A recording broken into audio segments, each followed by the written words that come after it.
ಕಾಂಗ್ರೆಸ್ನ ಪಕ್ಷ ಆಡಳಿತಕ್ಕೆ ಬಂದು 2 ವರ್ಷಗಳು ಬಹುಶಃ ಮುಂದಿನ ತಿಂಗಳು ಪೂರೈಸಲಿದೆ. ಆದರೆ ಕಳೆದ 2 ವರ್ಷಗಳಿಂದ ನಿರಂತರವಾಗಿ ಯಾವುದಾದ್ರೂ ಒಂದು ರೀತಿ ಬೆಲೆ ಏರಿಕೆ ಮಾಡುವ ಮೂಲಕ ರಾಜ್ಯದ ಜನತೆಗೆ ಅತ್ಯಂತ ಸಂಕಷ್ಟದ ದಿನಗಳನ್ನು ಎದುರು ನೋಡ್ತಕ್ಕಂಥದ್ದಕ್ಕೆ ಇವತ್ತು ಈ ಕಾಂಗ್ರೆಸ್ನ ಪಕ್ಷ ಏನು ಕಾರಣಕರ್ತರಾಗಿದ್ದಾರೆ. ಇವತ್ತು ಬರ್ತ್ ಸರ್ಟಿಫಿಕೇಟ್ ಇಂದ ಹಿಡಿದು ಡೆತ್ ಸರ್ಟಿಫಿಕೇಟ್ ವರೆಗೂ ಕೂಡ 900% ಇವತ್ತು ಹೆಚ್ಚಳ ಮಾಡಿರ್ತಕ್ಕಂಥದ್ದು. ಅಷ್ಟೇ ಅಲ್ಲ, ಇವತ್ತು ಇತ್ತೀಚೆಗಷ್ಟೇ ಬೆಂಗಳೂರು ನಗರದಲ್ಲಿ ಕಸ ಎತ್ತಲಿಗೂ ಕೂಡ ಸ್ಕ್ವೇರ್ ಫೀಟ್ಗೆ ಇವತ್ತು ಹಣವನ್ನ ಫಿಕ್ಸ್ ಮಾಡಿರ್ತಕ್ಕಂಥದ್ದು. ಇನ್ನ ಮೆಟ್ರೋನಲ್ಲಿ ಓಡಾಡಿ ಅಂತ ಹೇಳ್ತೀರಿ, ಮೆಟ್ರೋ ಸವಾರರಿಗೆ 64% ಶುಲ್ಕ ಹೆಚ್ಚಳ ಮಾಡಿದ್ದೀರಿ. ಮಾತೆತ್ತಿದ್ರೆ bus free, bus free, bus pass free ಅಂತೀರಿ. ಬಸ್ಸಿನ ಪ್ರಯಾಣಿಕರಿಗೂ ಕೂಡ 36% ಶುಲ್ಕ ಹೆಚ್ಚಳ ಮಾಡಿದ್ದೀರಿ. ಆಸ್ಪತ್ರೆ ಓಪಿಡಿಗಳ ಶುಲ್ಕ ಹೆಚ್ಚಳ ಮಾಡಿದ್ದೀರಿ. ಬಹುಶಃ ಇನ್ನು ಒಂದು ಕಡೆ ಮಾತ್ರ ನೀವು ಬೆಲೆ ಏರಿಕೆ ಮಾಡಿಲ್ಲ.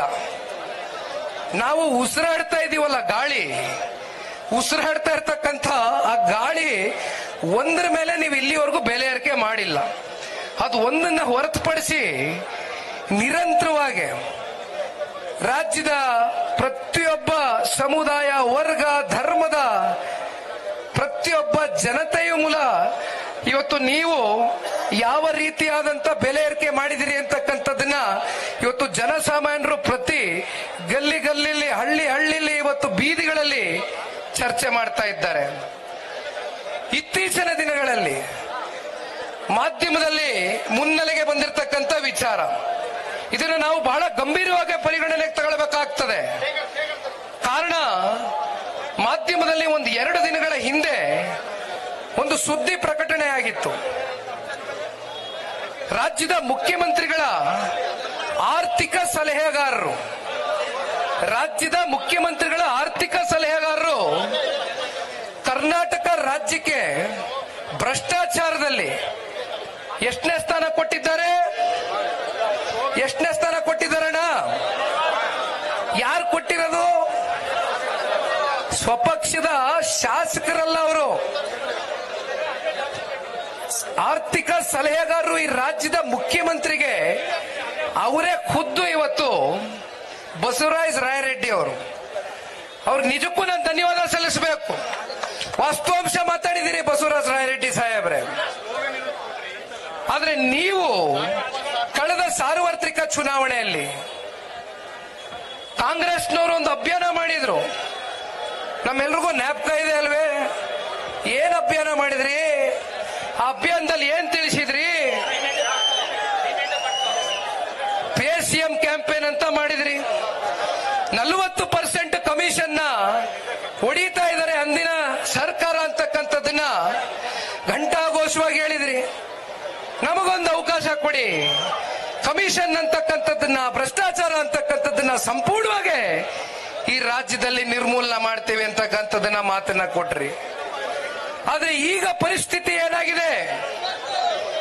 ಕಾಂಟ್ರಾಕ್ಟರ್ ಅಸೋಸಿಯೇಷನ್ ನ ಮುಖ್ಯಸ್ಥರುಗಳು ಕಳೆದ 2 ವರ್ಷದಿಂದ ಸತತವಾಗಿ ನಿರಂತರವಾಗಿ 33,000 ಕೋಟಿ ಇವತ್ತು ಅವ್ರಿಗೆ ಹಣ ಪಾವತಿ ಆಗಬೇಕಾಗಿರ್ತಕ್ಕಂಥದ್ದನ್ನ ವಿಳಂಬ ಮಾಡಿದ್ದೀರಿ. ಅಷ್ಟೇ ಅಲ್ಲ, ಇವತ್ತು ಕಾಂಟ್ರಾಕ್ಟರ್ ಅಸೋಸಿಯೇಷನ್ ನ ಮುಖ್ಯಸ್ಥರುಗಳು ಅತ್ಯಂತ ಬೇಸರದಿಂದ, ನೋವಿಂದ ಒಂದು ಮಾತನ್ನ ಹೇಳ್ತಾರೆ. ಸ್ವಪಕ್ಷದ ಸಚಿವರ ಕುಟುಂಬಸ್ಥರು ಇವತ್ತು ಕಮಿಷನ್ ಏಜೆಂಟ್ಗಳಾಗಿ ವರ್ತನೆ ಮಾಡ್ತಾ ಇದ್ದಾರೆ. ಎಲ್ಲಿಗೆ ಬಂದು ನಿಲ್ಲಿಸಿದ್ದೀರಿ ನಮ್ಮ ರಾಜ್ಯವನ್ನ? ಇತ್ತೀಚೆಗೆ ಸದನ ನಡೀತು. ಈ ರಾಜ್ಯದ ಮುಖ್ಯಮಂತ್ರಿಗಳು ಅತ್ಯಂತ ಅನುಭವಿಗಳು. 16ನೇ ಬಡ್ಜೆಟ್ ನ ಮಂಡನೆ ಮಾಡಿದ್ರು. 16ನೇ ಬಡ್ಜೆಟ್ 4 ಲಕ್ಷ ಕೋಟಿಗೂ ಅಧಿಕ ದೊಡ್ಡ ಪ್ರಮಾಣದ ಬಡ್ಜೆಟ್ ಅನ್ನ ಕೊಡ್ತಾ ಇದ್ದೇವೆ ಅಂತಕ್ಕಂಥದ್ದನ್ನ ಬೆಂತಟ್ಕೊಂಡ್ರು.